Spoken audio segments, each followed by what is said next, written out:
The TTC has been incredibly successful. The Biden administration fully supports it. Both the Secretary of State and Secretary of Commerce are our principal leads on it. My experience is at the working level, and not only has it been fundamentally strengthening for our U.S. enforcement cooperation with the Commission partners, but it has also resulted in those splintering offs of bilateral relationships with the various member states. And so from a personal application, it has been incredibly successful, and we look forward to each and every opportunity to engage.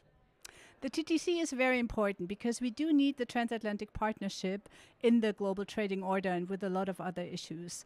Unfortunately, the TTC has lost momentum. Now, when you look at the technology side, it's very successful. If you speak to the Commission or the USTR, they will point out a lot of successes.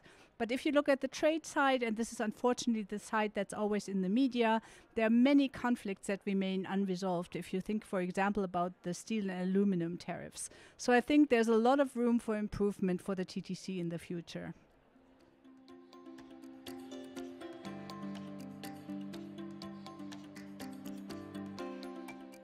The Americans have made it pretty clear that their approach right now is a worker-centric trade policy. That is industry policy and not trade policy. So we are getting the very believable signal from Washington that within the TTC they are willing to talk tech, but they're not willing to talk trade. I think, as Churchill used to say, we either hang together or we hang separately.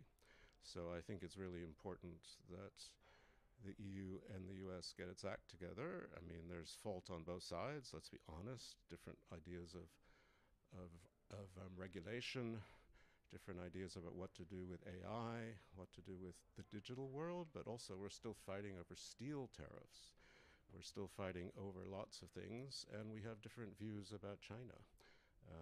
And so I think they're important issues to discuss. I think intelligent people are discussing them.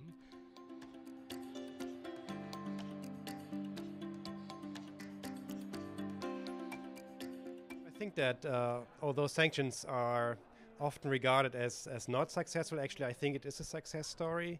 I think it is also a success story of EU and US cooperation. It might not be as obvious right now because we know that Russia's economy is growing, we know that Russia is able to continue its war.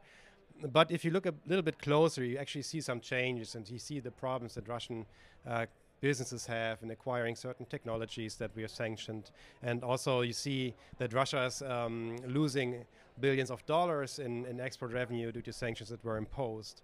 And these sanctions are, well, they are a product of transatlantic cooperation, and both the EU and the US have a very different set of tools and abilities that they bring to the table, but together actually can be quite effective.